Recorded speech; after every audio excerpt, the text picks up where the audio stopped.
오늘부터 사도행전 강해를 재개합니다. 작년 11월 말에 하고 또 다른 말씀을 전하다가 오늘부터 사도행전 강해를 재개해서 끝까지 강해를 하고자 합니다.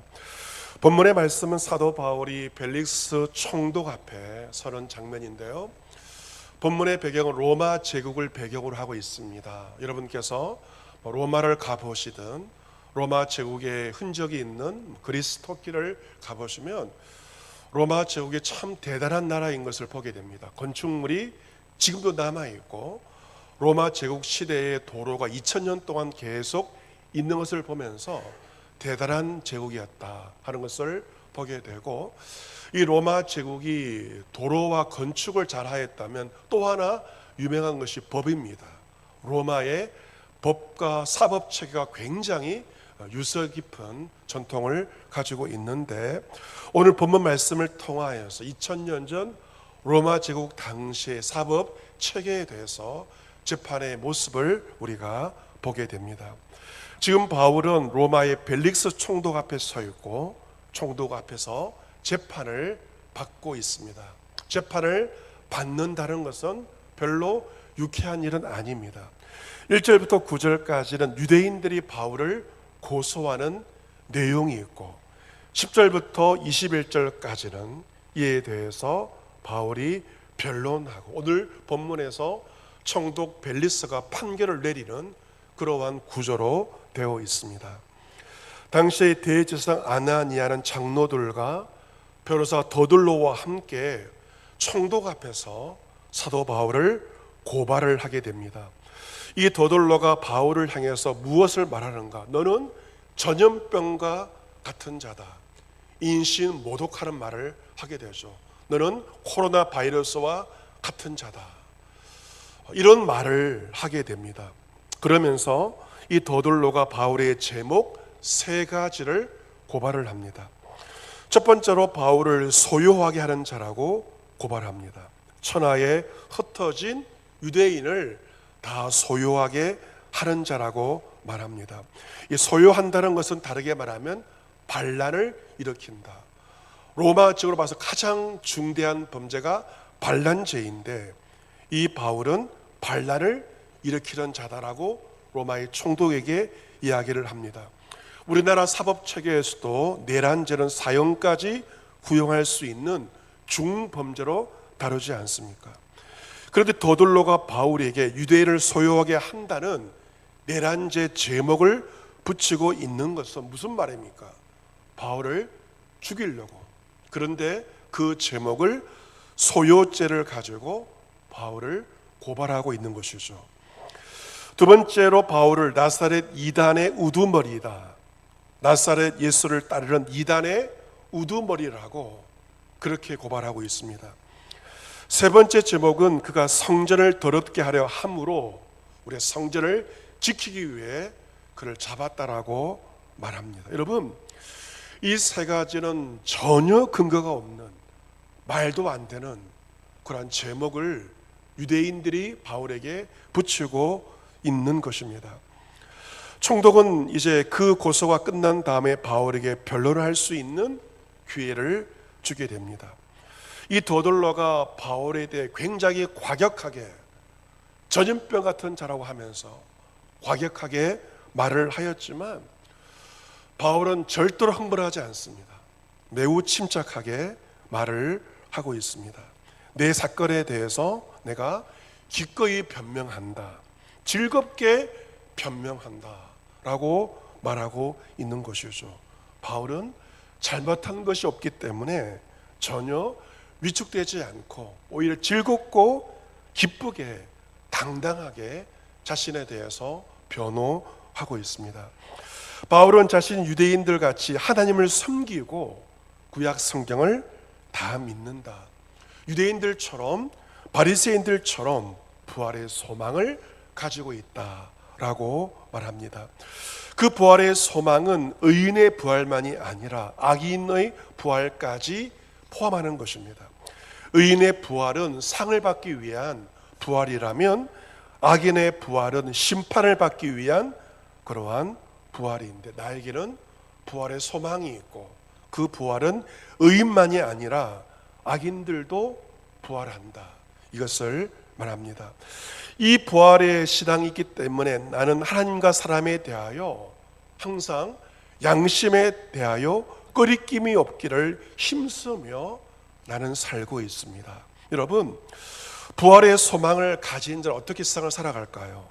하나님 앞에서 사람에 대해 누가 보든 보지 않든 자신의 양심에 거리낌이 없이 살아가는 것입니다. 부활의 소망이 없는 자는 죽음이 끝이라고 여기는 자는 자기 마음대로 살 것입니다. 하지만 부활의 소망이 있고 죽음 뒤에 심판이 있음을 아는 자는 인생을 내 마음대로 살 수가 없어요. 불의하게 살 수가 없습니다.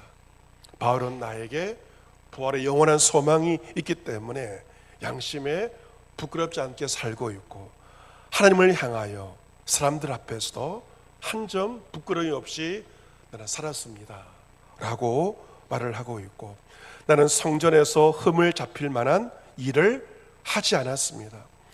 유대인들의 고소처럼 성전을 더럽히기 위해 성전에 온 것이 아니라 예배를 드리기 위해 성전에 왔고 구제하기 위해서 성전에 왔습니다 하면서 억울한 모든 것에 대해서 분명히 소명을 하고 있는 것입니다. 오직 내가 그들 가운데 서서 외치기를 내가 죽은 자의 부활에 대하여 오늘 너희 앞에 신문을 받는다고 한 이 한 소리만 있을 따름이니다. 왜 유대인들이 바울을 고발했는가? 이유는 하나입니다. 죽은 자의 부활 때문에 바울을 고소한 것이죠. 유대인들 가운데 바리새인들은 사후세계를 인정하였지만 유대인들 가운데 사두개인들은 부활을 믿지 않았습니다. 사두개인들은 부활을 말하는 이 바울에 대해서 공격하였고, 그래서 여러 제목을 가지고 바울을 고소 고발하고 있는 것입니다. 바울은 더둘러가 말한 세 가지 제목은 전혀 근거가 없는 것임을 조리 있게 침착하게 차분하게 말하고 있습니다. 여러분, 우리 예수님도요 십자가를 지시기 전에 사람들로부터 억울하게 거짓 고소를 당하셨습니다. 역시 백성을 소동한다는 반란죄의 제목을 갖다 붙인 겁니다. 역시 사도 바울 역시 예수님처럼 억울하게 유대인을 소요하게 한다는 거짓 고소를 당한 것을 보게 됩니다. 이처럼 사람들이 거짓을 말하고 우리의 감정을 건드리는 그런 상황에서 무엇이 필요한가? 예수님처럼 사도 바울처럼 침착함이 우리에게 필요합니다. 내 감정을 다스리고 냉철하게 그 상황을 대처할 수 있어야 합니다. 진정한 용기는 흥분함이 아닙니다. 침착하게 조리 있게 대처하는 것이 진정한 용기이며, 이 진정한 용기는 성령께서 우리에게 용기를 주시고 무슨 말을 해야 할지도 성령께서 우리에게 가르쳐 주실 때 바울처럼 예수님처럼 침착하게 대처할 수가 있습니다. 그렇다면 이제 양쪽 의견을 들었으면 총독 벨릭스가 최종 판결을 내려야 됩니다. 본문 22절에 보시면 벨릭스가 이 도에 관한 것을 더 자세히 아는 고로 어떻게 합니까? 연기를 하였다. 판결을 연기하여 이르되 천부장 루시아가 내려오거든 너희 일을 처결하리라 라고 기록되어 있습니다. 이 도에 관한 것은 무엇인가? 요즘에 신흥 종교들이 돌에 대해서 말하겠습니다 하면서 여러분을 거리에서 만날 것입니다. 그런데 이 도란 그런 도가 아니죠. 어떤 도입니까? 예수 그리스도를 따르는 사람들의 믿음을 가리켜서 이 도라고 말하고 있습니다. 벨릭스는 그리스도인들의 믿음에 대해서 모르지 않습니다. 그것을 더 자세히 알기를 원하고 있습니다. 하지만 벨릭스 총독은 바울에 대한 판결을 내리지는 않습니다. 바울에게 유죄를 선고하지도 않고 그를 무죄로 풀어주지도 않습니다. 판결을 미루는 것으로 결론 내립니다. 로마 군대의 천부장 루시아가 오면 처리하겠다라고 말하면서 판결을 연기합니다. 23절 백부장에게 명령하죠. 바울을 계속 지키되 자유를 주고 그의 친구들이 그를 돌보아 주는 것을 금하지 말라. 계속 감옥에 있으라고 명령하였지만 과거보다는 자유롭게 지낼 수 있는 그런 자유를 총독이 바울에게 허락한 것입니다. 그 재판 후에 수일이 지난 다음에 본문 24절 말씀 보시면 벨릭스가 아내와 함께, 아내가 유대자였습니다, 두루실라와 함께 바울을 부릅니다. 그리고 그리스도 예수의 믿는 도에 대해서 듣게 됩니다.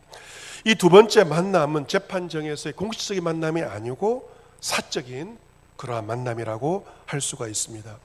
벨릭스 부부가 바울을 찾아왔다는 것은 이 부부가 권력자였지만 복음에 관심을 가지고 있음을 보게 됩니다. 예수를 믿는 그 도에 관심을 가졌기 때문에 사적으로 찾아온 것이고, 바울은 총독 벨릭스 부부에게 예수 그리스도를 믿는 도에 대해서 어떻게 구원받는가, 하나님의 은혜로 예수를 믿음으로 구원받는 복음에 대해서 증거하게 됩니다. 그 다음에 25절 말씀 보시면 바울은 세 가지에 대해서 이어서 설교를 하죠. 첫 번째는 의와, 두 번째는 절제, 세 번째는 장차 오는 심판에 대해서 강론 설교를 합니다. 오늘 설교의 제목은 의와 절제와 심판인, 이것이 바로 바울의 설교의 핵심 내용이었습니다. 같이 보겠습니다. 의와 절제와 심판, 이 세 가지가 사도 바울이 벨릭스에 하였던 설교의 핵심 내용이었습니다. 먼저 바울은 믿음에 대해서 말하죠. 24절에서. 그런데 이 믿음과 함께, 믿음으로 구원받음과 함께 25절을 무엇을 설교합니까? 구원받은 예수를 믿는 자가 어떻게 살아야 할지에 대해서도 세 가지, 의와 절제와 심판에 대해서 전도하고 있습니다. 우리는 전도할 때, 누군가에게 전도할 때 무엇을 말합니까? 복음을만을 전합니다. 복음도 전하기 쉽지가 않죠. 예수를 믿음으로 구원받는 이 도에 대해서 누군가에게 전하기도 합니다. 하지만 바울은 복음만 전한 게 아니죠. 예수를 믿는다면 어떻게 살아야 될지, 그 삶은 세 가지, 의와 절제와 심판이다. 삶에 대해서까지 증거하고 있는 것입니다. 여러분, 하나님의 은혜로 예수를 믿고 구원받는 자가 어떻게 살아야 할까? 첫 번째는 바로 어떤 삶이다? 의로운 삶입니다. 과거의 불의로운 모든 삶을 정리하는 겁니다. 일제강점기 때 순교하신 주기철 목사님의 5가지 기도의 제목 가운데 하나가 무엇입니까? 의에 살고 의에 죽게 하소서. 이것이 주 목사님의 기도의 제목이었습니다. 같이 보겠습니다. 의에 살고 의에 죽게 하소서. 아멘. 한국교회 신앙의 선지들이 무엇을 기도했는가? 의에 살게 하시고 의에 죽게 하소서. 정말 주 목사님은 순교함으로 의를 추구하다가 순교의 제물 되셨습니다.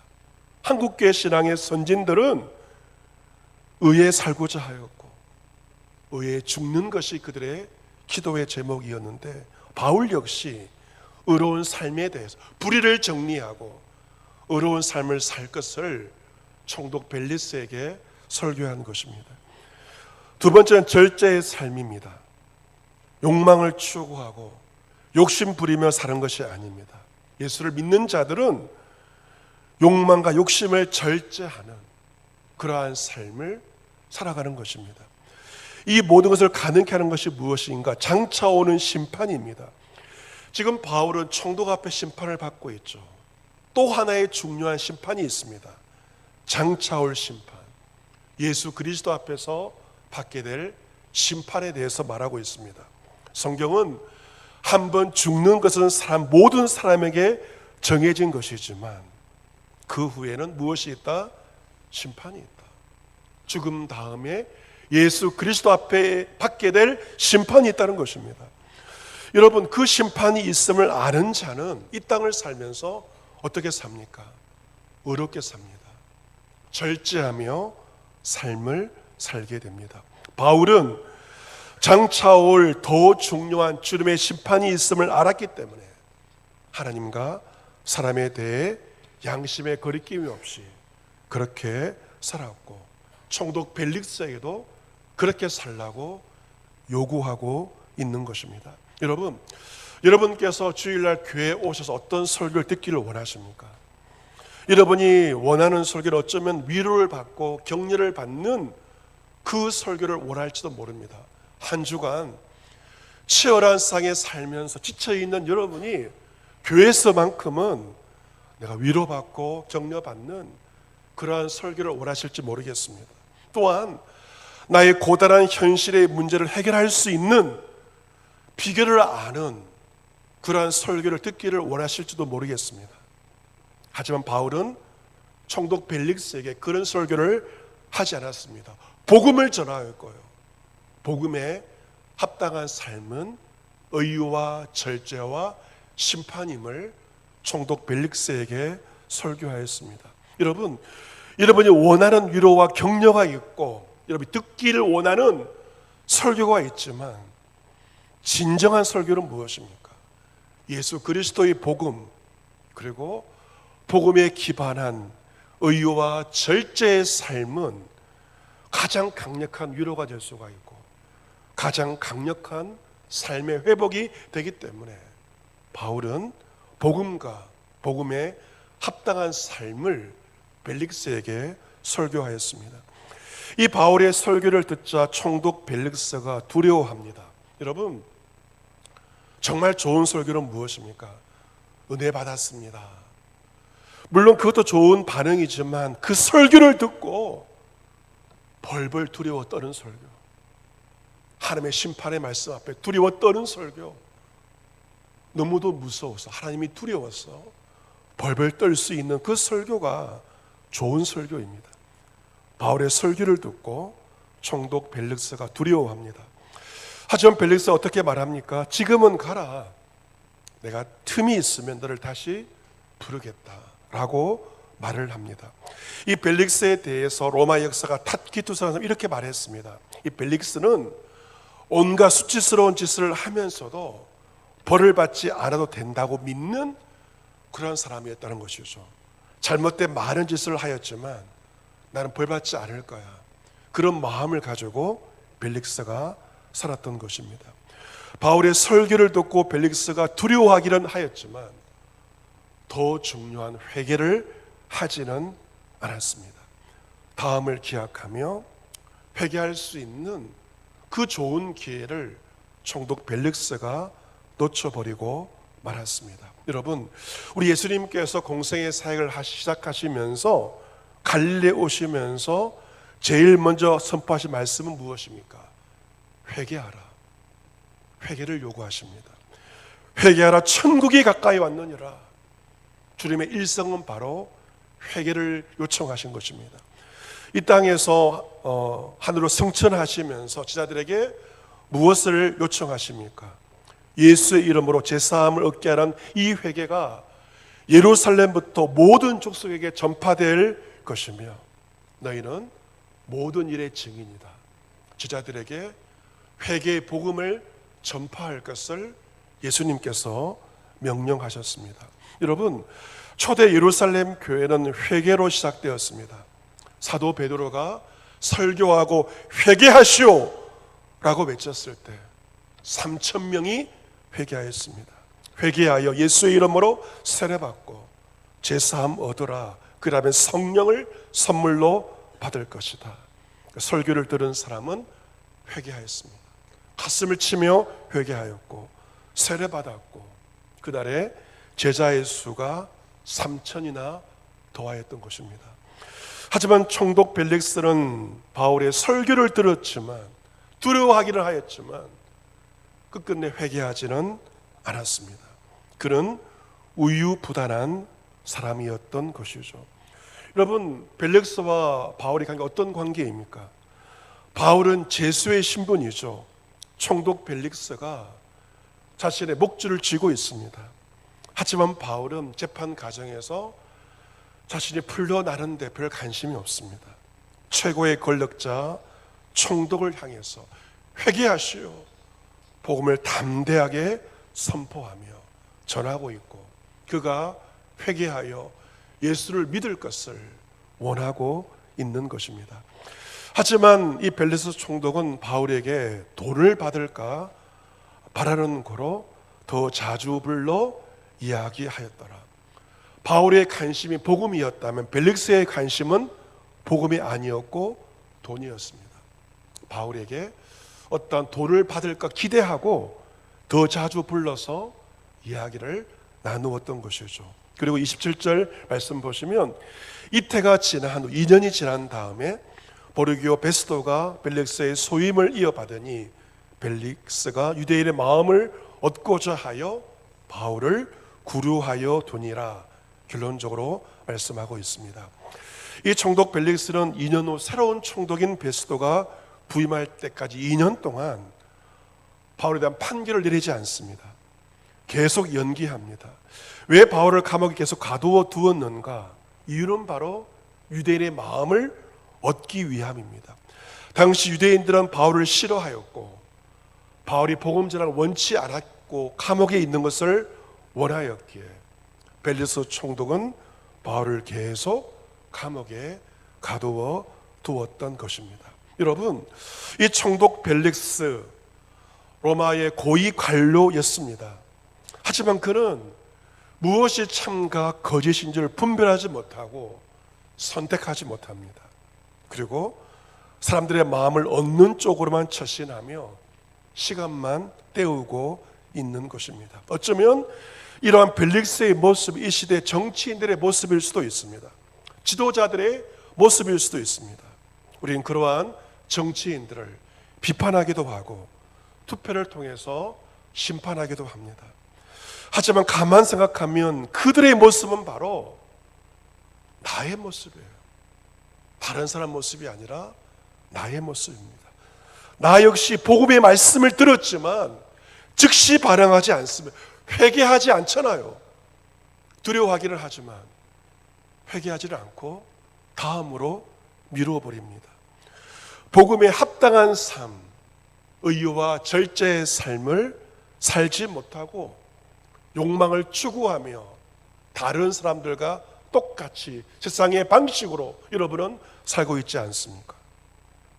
하나님의 심판, 죽음 뒤에 있는 심판을 두려워하기보다는 노후를 걱정하면서 살다가 정말 중요한 죽음 뒤에 있을 심판을 두려워하지 않고 노후 걱정만 하면서 살고 있지는 않습니까?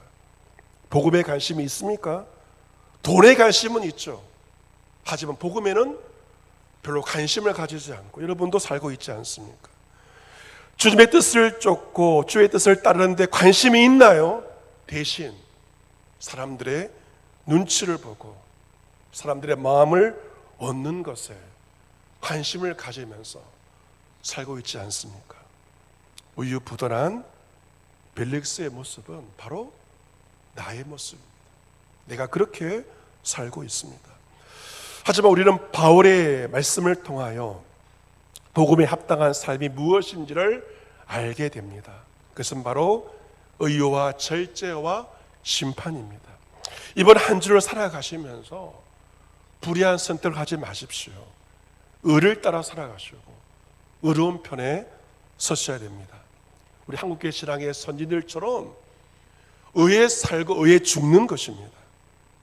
욕심을 더 부리는 것이 아니고 절제하는 것입니다. 하나님의 심판이 분명히 있음을 안다면 하나님 앞에서 사람 앞에서 누가 보든 않든 양심의 거리낌이 없이 살 수밖에 없을 것입니다. 내가 그렇게 살아갈 때 누군가에게, 우리 자녀들에게, 누군가에게도 그렇게 살라고 말할 수 있습니다. 내가 그렇게 살지 못하면 어찌 다른 사람에게 그렇게 살라고 말할 수 있겠습니까? 이 시대의 사람들이 벨릭스의 모습으로 산다고 하여도 누군가는 사도 바울처럼 살고 그렇게 말을 할 수 있어야 할 것입니다. 이 시대 불의와 탐욕의 시대 가운데서도 예수 그리스도를 믿는 사람답게 회개에 합당한 열매를 맺으며 하나님을 두려워함으로 의와 절제의 삶을 살아내며 그것을 외치며 살아갈 수 있는 저와 여러분 모두가 될 수 있기를 주님의 이름으로 축복합니다. 아멘.